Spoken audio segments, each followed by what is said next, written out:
안녕하세요. 렉서스 광진전 시장의 안효진 과장입니다. 오늘은 렉서스 ES300H 차량, 그 중에서도 럭셔리 플러스 차량의 차량 사용 방법에 대해 좀 설명드리고자 하는데요. 앞전에 올려드린 이제 외관 위주의 1편에 이어서 이번에는 이제 요 핸들 부분이나 요 계기판 부분에 이제 사용하는 방법에 대해서 좀 설명드리고자 하는데요. 먼저 여기 보시면 이제 ODO 트립이라고 하는 버튼이 있고요. 그리고 옆에 있는 이 계기판의 밝기를 조절해주는 버튼이 있는데요.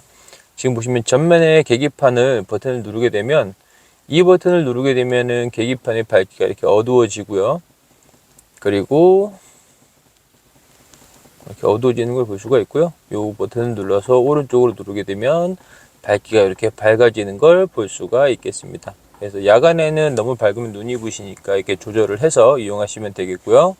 그리고 오디오 트립이라고 되어 있는 이 버튼의 경우에는 여기 있는 총 주행 거리를 보여주는 화면에 계기판을 바꿔주는 버튼인데요. 오디오 트립 버튼을 한번 누를 때마다 트립 A, 트립 B, 그리고 정비가 만 킬로마다 진행이 되기 때문에 정비까지 만 킬로까지 남은 거리를 보여주는 화면이 되겠습니다. 그래서 한 번 더 누르면 빈 화면, 한 번 더 누르면은 ODO라고 되어 있는 총 주행 거리를 보여주는 화면을 볼 수가 있겠습니다.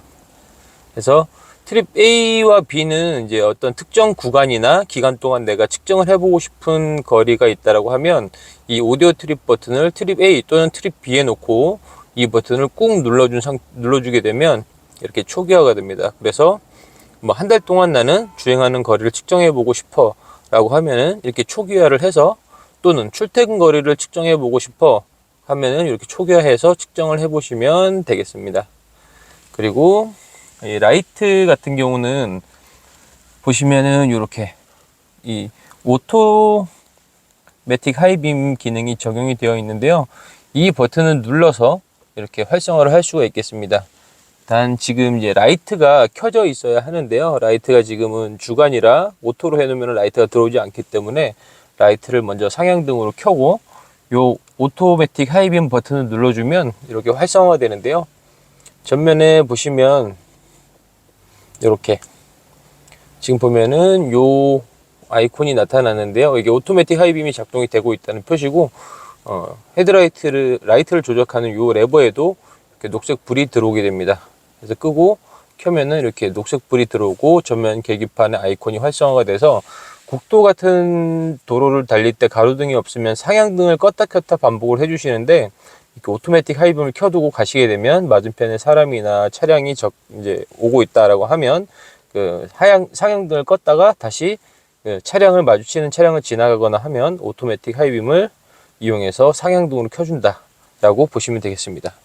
그리고 이제 보시면은 이렇게 요 레버에 이 보면은 작은 바 모양의 표시가 있는데요. 이렇게 오토로 놓게 되면은 주간에는, 그러니까 어두운 곳에서는 라이트를 켜주고, 그리고 밝은 곳에는 라이트를 꺼주는 기능이 되겠고요. 그리고 이렇게 돌려주면은 주간 주행 등만 이렇게 제일 위로 돌려주면은 헤드라이트가 켜지게끔 그렇게 되는 버튼이 되겠습니다.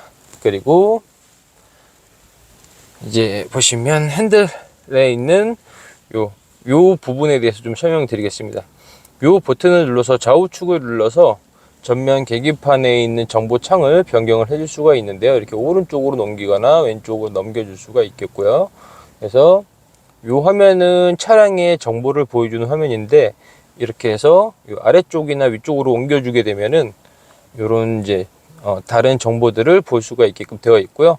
그래서 오른쪽으로 한 번 더 넘겨보면 차량이 지금 진행하고 있는 방향을 보여주는 화면이 되겠고요.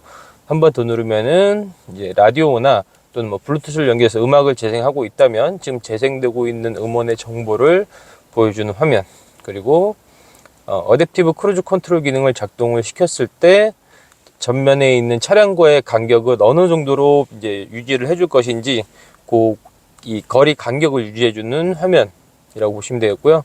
그리고 경고등이 들어오면은 어떤 경고등인지를 보여주는 화면이고요. 한 번 더 누르게 되면은 다양한 설정 기능들을 이용할 수가 있습니다. 이렇게 아래로 이렇게 움직이면서 볼 수가 있겠고요. 그래서 처음에 있는 이 인포메이션 창에서 볼 수 있는 화면, 이 정보들을 보면 처음에는 순간 연비와 아래쪽에는 주행하면서 평균 연비를 측정한 거를 수치로 보여주게 되는데요. 내가 이제 연비를 초기화하고 싶다라고 하면 여기 핸들에 있는 OK 버튼, 이 OK 버튼을 꾹 눌러서 이 연비, 평균 연비를 초기화해 주시면 되겠습니다. 그래서 지금 보면 11.6km로 되어 있는데요. OK 버튼을 꾹 길게 눌러주면 이렇게 초기화가 되겠습니다. 그리고 아래로 내리면 현재 주유량으로 주행 가능한 거리, 그리고 차량 에너지 모니터, 그리고 타이어 공기압 등을 볼 수 있는 화면을 보여주고요. 그리고 설정의 경우에는 보시면 다양한 정보들을 많이 이제 설정 변경을 하실 수가 있는데요. 한번 보시면 차선 중앙을 유지해주는 기능을 켜고, 그리고 경고하는 방식을 이제 핸들의 진동으로 할 것이냐 또는 경고음으로 알림을 줄 것이냐 이렇게 선택도 가능하고요. 그리고 경보 민감도를 어느 정도 단계로 설정하느냐, 그 다음에 보시면 요거는 커브 감속, 이제 어댑티브 크루즈 기능을 이용했을 때 커브 감속의 민감도 정도를 설정해 주는 거, 그 다음에 전방 충돌 방지해 주는 기능의 민감도나, 그리고 이 기능을 활성화 시키느냐 아니면은 꺼주느냐 이렇게 선택도 가능하겠습니다. 그래서 이런 설정들은 차량 출고 시에 기본적으로 안전 관련된 설정들을 다 해놓기는 했지만, 만져보시면서 이게 어떤 기능이고 그리고 어떤 것들을 끄고 켜는 게 편리하신지는 선택을 해서 이용하시면 되겠습니다. 그래서 이 화면을 빠져나올 때는 이렇게 오른쪽 왼쪽 버튼을 눌러서 정보를, 내 현재 화면 창에서 보고 싶은 정보를 선택해서 써주시면 되겠고요. 보통은 지금 보시는 연비 화면, 연비 체크를 할 수 있는 화면을 놓고 쓰시는 게 보통이라고 보시면 되겠습니다. 그리고 보시면은 이제 요 버튼을 이용해서 조작을 했었고요. 그리고 이제 블루투스나 라디오 등을 들을 때는 음량 조절을 할 수 있고, 전화를 받고 끊는 버튼, 그리고 이거는 뒤로 가기 버튼, 그리고 음성 인식을 해주는 버튼이 여기 이제 설치가 되어 있습니다. 그리고 와이퍼 작동의 경우에는 지금 보시면 일반적인 와이퍼와 작동 방식은 동일하고요. 여기서 지금 현재는 꺼져 있는데 제일 위로 한번 올려주면은 와이퍼가 이렇게 한번 작동하는 거, 그 다음에 그 상태가 이제 지금 한번 올리고 놓으면은 꺼짐 상태가 되고요. 그 다음에 아래로 한번 내리게 되면은 빗물 양을 감지를 해서 와이퍼 속도를 알아서 조절해주고, 한 번 더 내리면 조금 빠르게, 한 번 더 내리면 조금 더 빠르게 와이퍼가 작동이 되는 일반적인 와이퍼 작동 방식과 동일하다고 보시면 되겠습니다. 그리고 어댑티브 크루즈 컨트롤을 작동하는 이 버튼들이 여기 있는데요. 지금 보시면은 이 버튼을 눌러서 어댑티브 크루즈를 활성화할 수가 있겠습니다. 그래서 지금은 꺼져 있는데요. 이 버튼을 눌러주게 되면 전면에 이렇게 레이더 크루즈 컨트롤 기능이 활성화가 되는 녹색 아이콘이 나타나게 됩니다. 이렇게 해서 활성화를 시킬 수가 있겠고요. 그리고 여기 보시는 세트 버튼을 이용해서 지금 주행 중에 달리는 속도를 세팅을 한다든지, 그 다음에 차량의 속도, 이제 세팅한 속도를 높이고 올리는 버튼, 그리고 이제 차량이 주행 중에 어댑티브 크루즈 컨트롤 기능이 켜져 있을 때는 앞차하고 간격을 유지해서 주행을 하다가 정차까지 알아서 다 해주는데요. 정차가 됐을 때는, 완전히 정차가 됐을 때는 다시 출발을 할 때 여기 있는 리스타트 버튼을 눌러서 다시 출발을 시켜주면 되겠고요. 그리고 이 버튼의 경우에는 차선의 중앙을 유지해주는 차선 이탈 방지 기능이 활성화되는 버튼이라고 보시면 되는데요. 이렇게 눌러주게 되면은 여기 화면 한번 보여드릴게요. LTA 조향 보조 장치 활성화라고 되어 있는데요. 레인 트레이싱 어시스트라고 해서 어댑티브 크루즈 컨트롤 기능을 켰을 때 차선의 중앙을 유지해서 이렇게 주행을 해주는 그런 기능을 활성화 시켜주는 버튼이라고 보시면 되고요. 네, 그리고 여기 보시면 이렇게 쓸 수가 있습니다. 그리고 이 버튼의 경우에는 앞차하고 간격을 이제 어느 정도로 유지해 주느냐라고 보시면 되겠는데요. 지금 보시면 이렇게 어댑티브 기능 활성화된 상태에서 전면의 화면을 보시면은 지금 이 버튼을 눌러서 앞차하고 간격을 유지하는 게 몇 단계로 할 것이냐, 3단, 2단, 1단 이렇게 조절을 할 수가 있겠습니다. 이렇게 보시면 되겠고요. 그리고 이 모드 버튼은 라디오와 그리고 뭐 블루투스 이런 이제 연결되어 있는 장치들을 바꾸는 버튼인데요. 이 버튼을 누르게 되면은 FM 그리고 AM 한 번 더 누르면 또 FM, AM이 반복적으로 바뀌게 되는데요.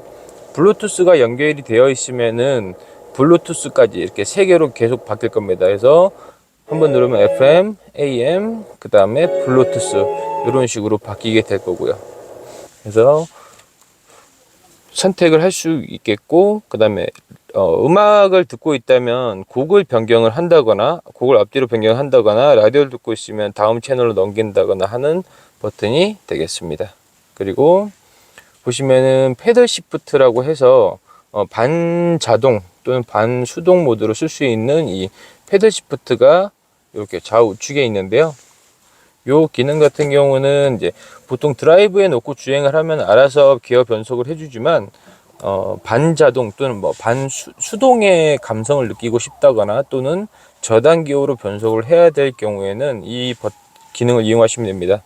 그래서 여기 보시면은 기어봉을 드라이브로 놓습니다.